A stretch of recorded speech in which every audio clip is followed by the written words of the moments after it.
बिस्मिल्लाहिर्रहमानिर्रहीम। अस्सलाम वालेकुम। मैं हूं मोहम्मद समीर और मेरे साथ मौजूद हैं साजिद तारड़ साहब। उनसे जानने की कोशिश करेंगे अफ़गानिस्तान से अमरीकी फ़ौजियों का इनखला, इसके बाद खित्ते की सूरत हाल क्या होगी, अमन व अमान की सूरत हाल क्या होगी, इस पर बात करेंगे। और इसके साथ साथ इस्लामिक फ़ोबिया के ख़िलाफ़ इस्लामिक ममालिक का जो किरदार है उसके हवाले से भी बात करेंगे। तो सर, सबसे पहले तो आपके वक्त देने का बहुत शुक्रिया। My pleasure. Assalamu alaikum to all of you viewers. Thank you. Sir, सबसे पहले तो ये बताइएगा कि जो अफ़गानिस्तान में अमरीकी फ़ौजियों का इनखला हो रहा है, जब आखिरी फ़ौजी अफ़गानिस्तान से निकल जाएगा तो उसके बाद आप इस खित्ते की अमन व अमान की सूरत हाल को किस तरीके से देख रहे हैं?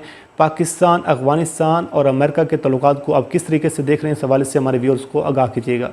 इस पे मैं इसको भी दो पोर्शंस में लूंगा इस क्वेश्चन को। एक पोर्शन तो ये है कि आपको पता है कि जब से वहां से इनखला शुरू हुआ है और जो जो आर्मी बेसिस अमेरिका छोड़ता जा रहा है, तालिबान उनको टेक ओवर करते जा रहे हैं। तालिबान इस वक्त दे आर ऑलमोस्ट हालत जंग में है। वहां पे वो काफी बेसिस को टेक ओवर कर चुके हैं। और उस पर मैं जिस तरीके से देख रहा हूं कि उन Taliban eventually take over Kabul, Ghani government का हैज नो फ्यूचर देयर। और दूसरा आपने देखा है कि गनी गवर्नमेंट टेबल पर भी नहीं थी जब तालिबान नेगोशिएट कर रहे थे दोहा में। तो उसके बाद जो इंटरेस्ट है वो कुछ मुल्कों का ये है कि अफगानिस्तान के हालात खराब हों और उसके बाद ये कि प्रेशर रहे पाकिस्तान और अफगानिस्तान के बॉर्डर पर भी, और पाकिस्तान पे भी प्रेशर रहे, हालात डिस्टेबल अफगानिस्तान भी हो और पाकिस्तान भी इसी तरह इसी कश्मकश में अपने बॉर्डर लाइन पे खुदा ना करे कि दोबारा दहशतगर्दी की तरफ जाए। एक तो ये उस पर सिनेरियो है। दूसरा मैं ये कहूंगा कि आपने देखा होगा कि जब हमारे बाजवा साहब पिछली दफा गए तालिबान, तो वहां पे उन्होंने क्या डिस्कस किया वो मैं बताऊंगा। इट्स अ वंडरफुल अप्रोच, मैं समझता हूं जो ज्यादा प्रैक्टिकल अप्रोच है। तालिबान को उन्होंने कहा है कि आप इस तरह करेंगे, स्लोली ग्रेजुअली चले और आप आज की गवर्नमेंट जो है गनी की, उस गवर्नमेंट में शामिल हों और लोगों को कन्विंस करें, और जब आप टेक ओवर करें आप काबुल को, तो दुनिया आपकी हुकूमत को तस्लीम करे। ये एक ज्यादा अच्छी अप्रोच है मेरे ख्याल में, बजाय कि वहां पे हालते जंग में जाएं, लोगों की जानें जाया हो। और दूसरा उन्होंने ये भी आके उनसे जब इसका सपोर्टिंग आर्गुमेंट ये है कि जिस तरीके से सऊदी अरेबिया की गवर्नमेंट जो है is acceptable for the rest of the world, Iran की गवर्नमेंट जो है वो भी काफी ममालिक को सिवाय अमेरिका की it is acceptable, is workable.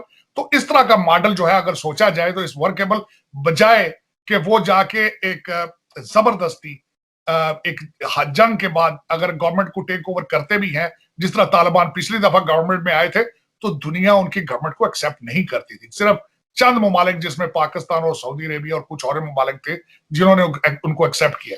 Originally अगर सोचा जाए तो गवर्नमेंट एस्टेब्लिश हो, चाहे वो शरीयत इस्लामिक निजाम चाहते हैं, लेकिन वहां पे काबुल में एम्बेसीज होनी चाहिए दूसरे ममालिक की, यूनाइटेड नेशंस के ऑफिस होने चाहिए, ताकि अफगानिस्तान मेन स्ट्रीम वर्ल्ड के साथ कनेक्ट हो, तरक्की की तरफ जाए और अमन की तरफ जाए।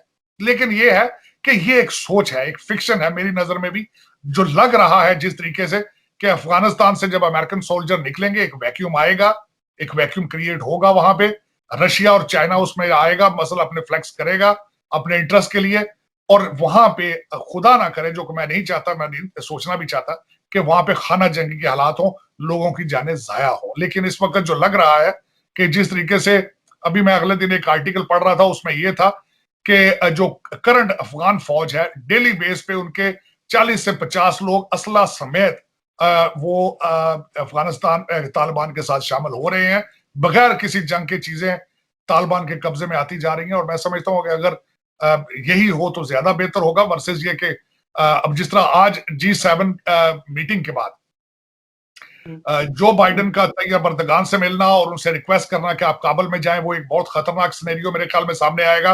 तालिबान ने भी उस पर रिएक्शन दिया है कि अगर टर्की आता है तो वो इट्स नॉट एक्सेप्टेबल। मैं समझता हूं कि ये हालात, इस तरह के इन चीजों के हल जो है वो इस तरीके से नहीं होंगे। मेरे ख्याल में तालिबान अगर पुरअमन तरीके से आते हैं तो उनको देखा वही बेहतर होगा अफगानिस्तान के लिए। ये ना हो कि वहां पे दोबारा जिस तरीके से अमेरिका बार बार थ्रेट कर रहा है कि वी कैन कम बैक, हम वापस जा सकते हैं। आजरबाईजान, ताजिकिस्तान, तुर्कमेनिस्तान, इनके साथ आर्मी बेसिस की भी बात चल रही है। अब देखें कि आगे हालात किस तरफ जाते हैं। सर, अब कुछ बात कर लेते हैं इस्लामिक फ़ोबिया के हवाले से। जो कुछ कनाडा में हुआ, जिस तरीके से फ़लस्तीन में हो रहा है, तो इस के हवाले से इस्लामिक ममालिक का किरदार आप किस तरीके से देख रहे हैं? जो आवाज़ वज़ीर आज़म इमरान खान साहब उठा रहे हैं, तो बाकी ममालिक इस हवाले से आवाज़ क्यों नहीं उठा रहे? इस हवाले से हमारे व्यूअर्स को आगाह कीजिएगा। इस पे जितना भी अफसोस किया जाए कम है, जितना भी अफसोस किया जाए वो इस तरीके से। जब आप प्रोफाइल उस फैमिली का देखते हैं, जो हस्बैंड थे वो फिजियोथेरेपिस्ट थे, जो खातून कनाडा में जो शहीद हुई है मैं समझता हूं वो पीएचडी की कैंडिडेट थी, बच्चे उनके, और जिस बंदा उनके ऊपर गाड़ी लेके चढ़ा वो गाड़ी को आगे पीछे करके एक दहशतगर्दी और एक खतरनाक किस्म का जिस तरीके से उसने किया है, उनकी लाशें काबिल शनाख्त भी नहीं रही थी, इतनी हेटरेड। लेकिन इसको मैं आप देखें, एक तो ये हादसा हुआ है, लेकिन आप मुझे ये बताएं कि जिस तरीके से इजराइल ने 11 दिन फलस्तीन में जो जिस तरह लोगों को मारा है, एक लम्हा फिक्रिया है कि आपकी इस्लामिक उम्मा, इस्लामिक वर्ल्ड ने किस तरीके से खामोश होकर उसको देखा है। 65 बच्चे फलस्तीनी नहत्ते वहां पे शहीद हुए हैं, कोई उस पर नहीं बोला। सिर्फ 2 कंट्रीज ने, वो भी एहतजाज रिकॉर्ड कराया, पाकिस्तान ने और टर्की ने, लेकिन वो भी सिर्फ बयानात की हद तक। लेकिन देखें ये क्यों हो रहा है, किस तरीके से इस वक्त अमेरिका में। अच्छा, मैं इसी तनाजुर से बात ये करना चाहूंगा कि मेरे वो आज लिबरल पाकिस्तानी भाई मेरे वो कहां हैं, वो मेरी बहनें किधर हैं, जो मेरा जिस्म मेरी मर्जी पे जाके मोमबत्तियां लेके खड़ी हो जाती, वो आज किधर है? ये मैं यहां पे अमेरिका के हालात या कनाडा के ये हालात हैं कि उनको कवरेज भी नहीं दी गई, सीएनएन ने खबर भी नहीं निकाली, उसकी खबर भी नहीं दी, इतना बड़ा हादसा हुआ है। यहां पे वाशिंगटन डीसी में एक पाकिस्तानी उबर ड्राइवर था, फूड डिलीवर कर रहा था, उसको दिन दिहाड़े 2 स्याह फाम लड़कियों ने रौंद के मारा है, लोग विटनेस हैं उसके। और डीसी के मेयर ने कहा, वाशिंगटन डीसी के मेयर ने कहा था ये गाड़ी का हादसा है, उसको भी सीएनएन ने कवर नहीं किया। यहां पे एक स्याह फाम लॉयड फ्लोयड जो था वो मरा था, तो सारी दुनिया खड़ी हो गई है, दुनिया उल्टी हो गई, ऊपर से नीचे अमेरिका चला गया। लेकिन दुख की बात यह है कि पाकिस्तानी मुसलमान life doesn't matter, only black life matters.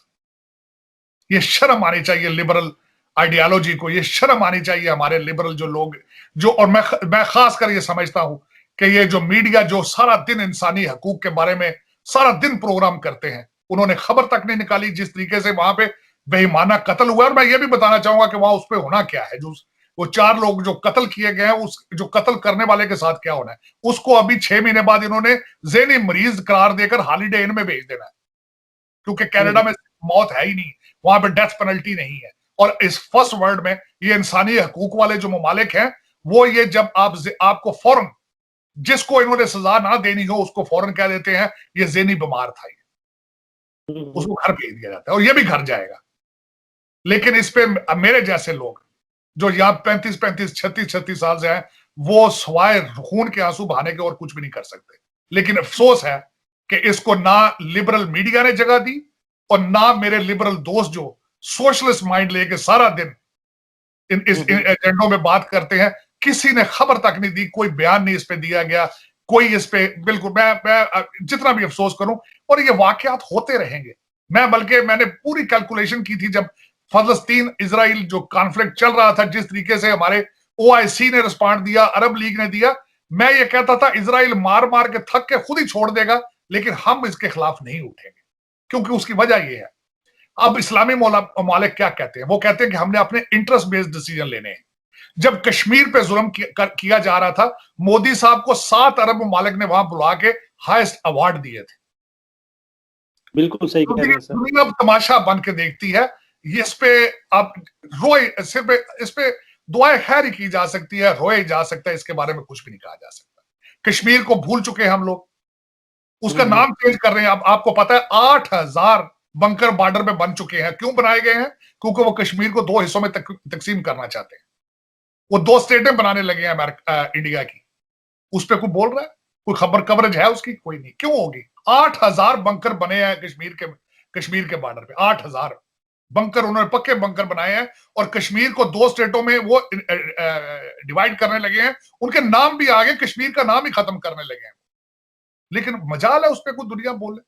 क्यों बोलेगी? इंटरेस्ट कोई नहीं, लॉयल्टी कोई नहीं, वफा कोई नहीं।